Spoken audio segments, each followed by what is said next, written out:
Kindred Longevity Lifestyle Designers. This is Gavin here with secretsoflongevity.com. There are still people today who, for some odd reason, believe that humans are herbivores, or they call them frugivores, even though the scientific consensus says without a doubt that we are omnivores.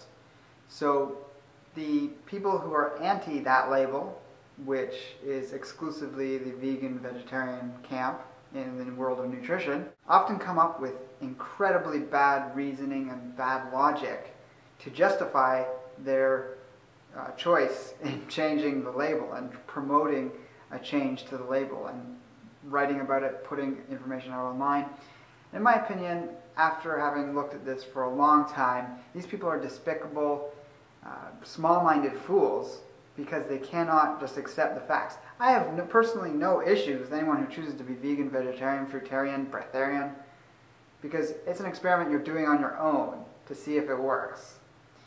But if you start pushing it with bad facts, bad logic, and irrational and whimsical spiritual mumbo-jumbo, then you're doing a major disservice to people who are really looking for the truth on the matter because they're interested in health. They're not interested in living an ideology, they're interested in good, robust health that will increase their lifespan, reduce their risk of disease later in life, and by pushing these things even when you know it's wrong and when you know you have bad ideas to back it up, it's really a disservice to the people around you, and you are no longer interested in nutrition by that point.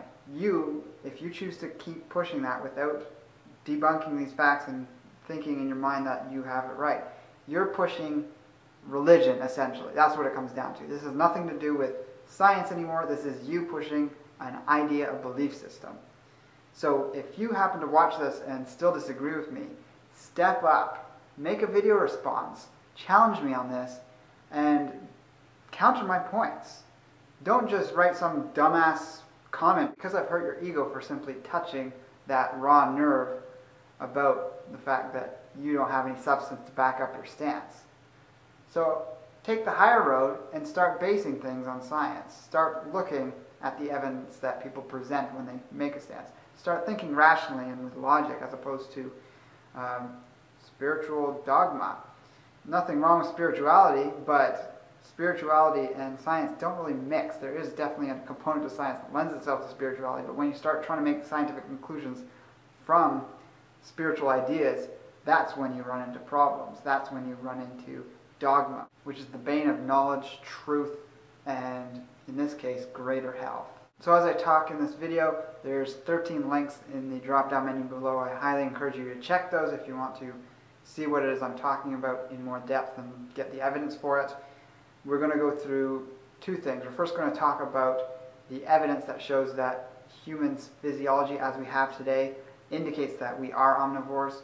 No, we're not carnivores, and no, we're definitely not herbivores or frugivores. And that's a major mistake these people that do this comparative anatomy stuff make, is that they're trying to compare carnivores to herbivores and saying humans are herbivores because, you know, we don't resemble carnivores. That's just pure ridiculousness. So through this first list, you're going to see evidence that shows that we are omnivores, and then the second list that I'll talk about, which is a little shorter, just debunk some of the other things about our physiology that people try to make sound as if we're herbivores, but in fact don't have substance to them and is often characterized by a lot of misinformation mixed in. So a first one, and this actually does play into the second list that a lot of people talk about, humans don't have big sharp teeth like a carnivore. We have flat molars for grinding up plants.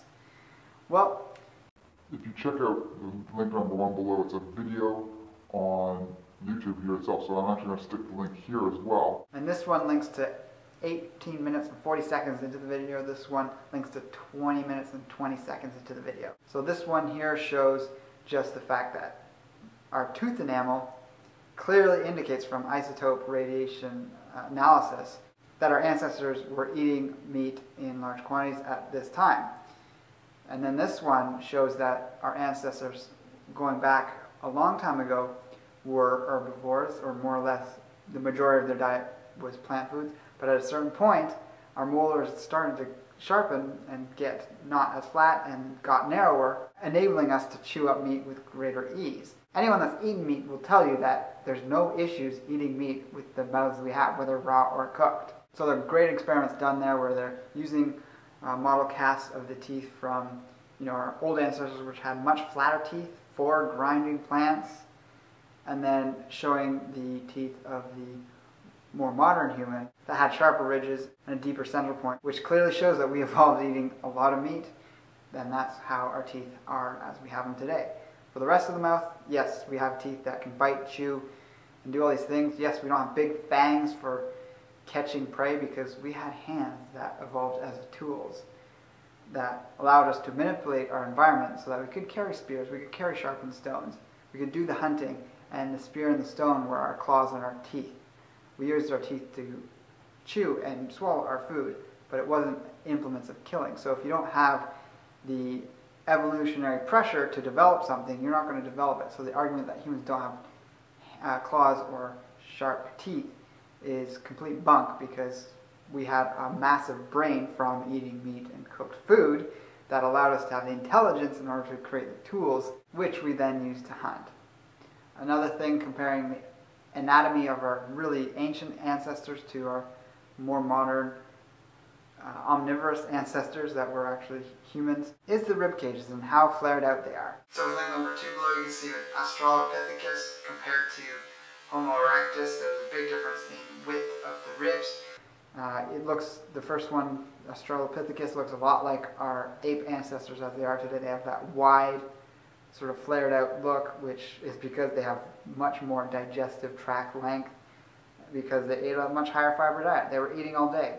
And as modern humans, we've been as successful as we have been because our digestive tracts have shrunk because we ate more meat, which is more concentrated, and we also started cooking our food. So this all resulted in reduced size and length of our digestive system, which allowed for our brains to get massively huge and intelligent to do all the things that we've done on this planet. And if you want to know the timeline for when Australopithecus existed, check out link number 3 below, which is the whole human ancestor timeline as we know it in this present time. And you can actually see that the genus of Homo, meaning human, didn't really begin until about 2.6 million years ago, which coincides with when our ancestors started eating meat. So I've done a video in the past, which you can click out here, to really get into the depth of understanding our ancestral diet and what our ancestors ate on a timeline going from 70 million years, and I break it down and come up to modern humans. So that's the one with all the facts on that, because that's really not up for debate anymore. There's people that still spew out this BS about humans being frugivores in our past. It's complete and utter nonsense. These people really need to step up their health and evolutionary knowledge game. Another point that clearly shows our anatomy today is the result of meat in our diet in large quantity for a long period of time, which makes us omnivores, is that various genes of ours actually have shown to be adapted to meat eating. So link number 4 below is a study that shows how there's one gene in particular that has resulted in humans having an increased production of an enzyme that helps break down and remove uric acid from the body. So everyone goes on about meat containing uric acid and that being bad. Well, when you eat meat and a higher protein diet, your body just increases the production of this enzyme that breaks down the uric acid and carries it out. Herbivores simply do not have this. Frugivores do not have this. Apes do not have this in as much abundance that humans do. And as I covered in this video here in the recent past, I clearly lay out and show how humans can thrive. In some cases, it's not for everyone, but we can eat a higher protein diet and not have issues with our kidneys or acidity or loss of bone density. It can actually increase bone density, and that's a well-established fact that when you consume more protein, you have higher IGF-1 levels, and that can help increase bone density and prevent osteoporosis. Another adaptation that has allowed us to consume animal foods and not have diseases take place in our body is shown in link number 5 below. This is an article which talks about a study where rabbits fed a high cholesterol diet. They actually isolated the cholesterol away from the other parts of the animal foods just to really narrow in and see if it was the cholesterol causing us. And yes, rabbits got heart disease when they were fed cholesterol in sunflower oil. No surprise, because rabbits are vegetarians. So back when this study was done, people tried to say, okay, so this shows clearly that humans get heart disease from cholesterol. Well, as it turns out, when you feed dogs cholesterol and they don't get it, and that was obviously true because dogs are well known to eat meat, but when you gave them thyroid suppressing hormone, they developed the same problems that rabbits did.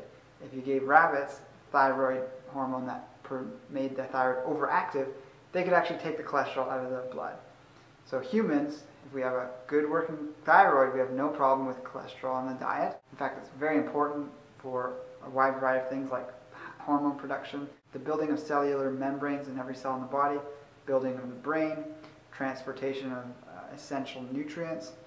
So we know that cholesterol has an important role in the body. And by the way, you can check out this video here if you want to get a deeper understanding of the role that saturated fat and cholesterol has in the body and why it's not connected with diseases and is actually preventative to virtually all the chronic diseases. And you can really understand why thyroid health is vitally important as you get older. And a lot of these people having heart disease really need to look at their thyroid health first, because when that's in order, you're not going to have these other problems going on in the body. Another major factor that clearly shows that we evolved in a certain way, which involved animal food consumption, is the hands that we have today.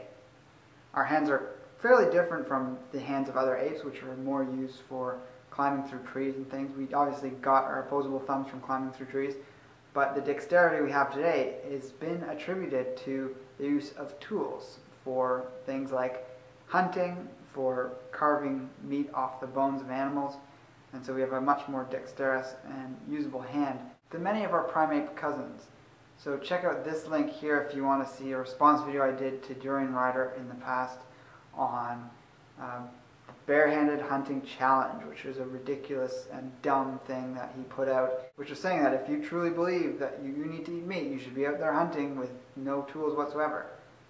But if humans evolved using tools, what does that prove? That doesn't prove anything.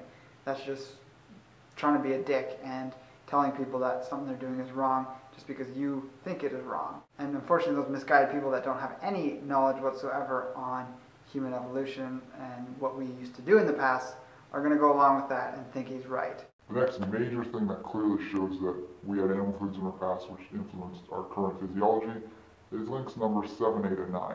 These are 3 studies, the first 2 being done on females, the next one on males, and then the third one being on both, that shows that humans have a reduced ability to convert beta-carotene to retinol, which is vitamin A.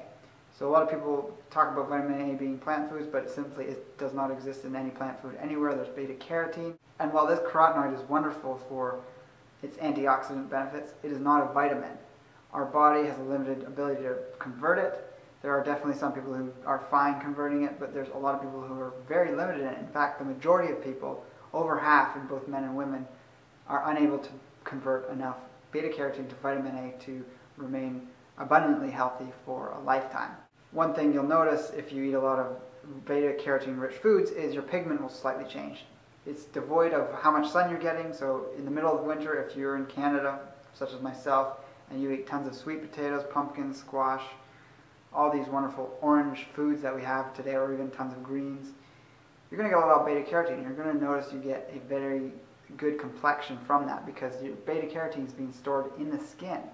So the fact that we store it in our skin shows that our body has excess and isn't using it and converting it to vitamin A. A few other nutrients that aren't as easily converted or created in the human body, again, still indicate that we have this adaptation to an omnivorous diet that is heavy in animal foods. So the ALA, which is omega-3, the short-chain omega-3, a lot of people have difficulty turning that into EPA and DHA in enough abundance that their brain can stay abundantly healthy. And then you have carnosine, which is a very critical anti-aging nutrient that many people aren't getting enough of today. It's only found in muscle meat, and when you are consuming something like beef, if you were to consume 1 pound of ground beef or of steak, you're getting a whole ton of it. And it plays a critical role in a lot of anti-aging processes in the body.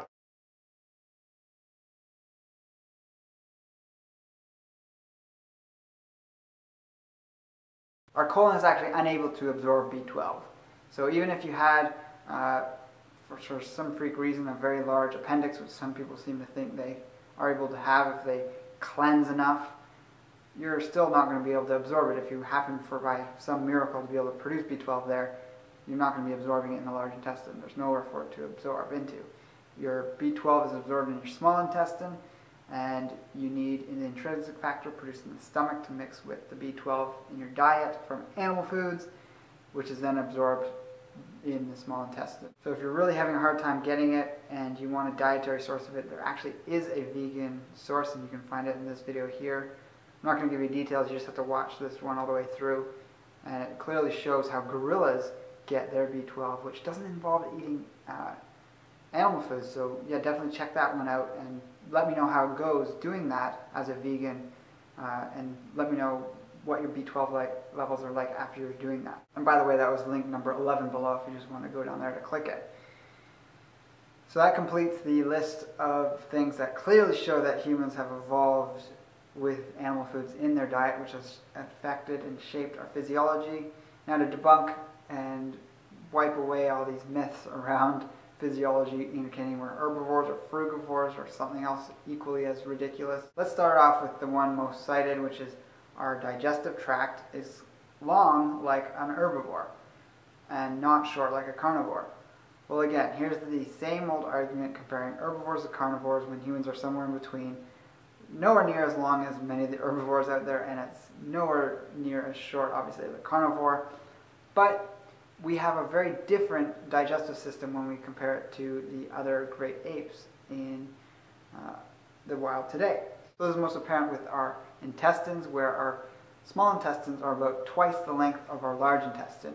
When you look at gorillas and apes, it's actually reversed. Their large intestine, and even gorillas, it's even 3 times as large as their small intestine. And chimps, it's about twice as large as their small intestine. This clearly indicates the higher fiber diet, higher plant food diet that these animals consume. The chimps obviously had a lot more meat than gorillas, so they have a larger small intestine in comparison to their large intestine, which is still larger, but not as big of a difference as the gorillas. And the small intestine is really designed for digesting and absorbing much more concentrated foods. So because humans in our past have clearly, without a doubt, been eating tons of meat for 2.6 million years, been cooking for anywhere from half to 1 million years ago is when we started, and that has resulted in the shrinking of that area of the body and the increase in brain size, the shrinking of the jaw. And link number 12 below goes into depth about that if you want to learn more. Another thing that's often cited, which is complete bunk, is that humans have pH of their stomach acid around 4 or 5, and cats and dogs are somewhere between 1 and 2. First of all, it's not as extreme as 1 and 2 in cats and dogs. It's around 2. 1 is quite a lot stronger than 2 because of the way pH scale works. So to actually properly understand this, you can just go to Wikipedia and look at the hydrochloric acid link for humans. That's link number 13 below. You can clearly see that the hydrochloric acid of the human stomach ranges from 1.5 to 3.5. This is exactly the same as carnivores. Maybe it goes a little higher at times because when we eat some plant foods, because we're not carnivores, we're omnivores, it can become a little more alkaline. So really there's no more debate. Yes, we don't have hydrochloric acid all throughout our digestive system like some carnivores do, but again, we're not carnivores, we're omnivores. So this is a terrible comparison, and the people that still push this are kidding themselves. You got to tell them that they're wrong. You got to show them this evidence and just explain the basics of human physiology to them, because they like to make things up to suit their model and view of the world. So another thing that's often said is that humans have amylase in their saliva, so we're designed to consume carbohydrates. Yep, we also have pancreatin in our pancreas to dissolve proteins, and we have bile acid produced in our liver and gallbladder to digest fats. Again, we have taken a range of macronutrients, fats, carbs, proteins, and our body can handle all these amazing different foods. So just because we have saliva that produces sugar digesting enzymes doesn't mean that we're supposed to get 90% of our calories from sugar. It's a pretty insane and ridiculous assumption, and it's just basically picking and choosing parts of the anatomy that suits your argument, ignoring other functions of the body. Another one that's said, which is just plain ridiculous, and we'll end it on this last note, is that humans sweat and carnivores don't sweat. Yes, we came from our ancestors who were apes going further back than 2.6 million years. They had a very high plant-based diet and they sweated. They needed that out on the savannah as a survival mechanism. So if you have the benefit of sweating and you start eating meat, you develop all these anatomical changes. That doesn't mean that just because you eat meat in your diet, you're going to stop sweating as a species. And to this day, we still sweat. It provides benefit to us, so our body's not going to suddenly stop sweating. So I hope this was an enlightening video. I really am going to have no quarter in blocking people who have these completely terrible arguments to share because, I don't have time for it. You can address the points in this video and counter them and produce your own evidence, and I'm fine leaving that up, or if you want to make a video response that's free of personal attacks, that's cool. But people in the vegan, vegetarian community are profoundly uneducated when it comes to nutrition and human physiology. So it's time you guys picked up the ball a little and stepped up your health game and really started to debate the facts and not use rhetoric. So let me know in the comments below what you thought of this video. Also check out the links below. I've got a number of affiliate links that when you choose to purchase through them, a portion of that sale goes through and helps me in continuing to put out such great, well-researched content. So with that, share and rate the video if you feel so inclined, and take care and embrace life without limits.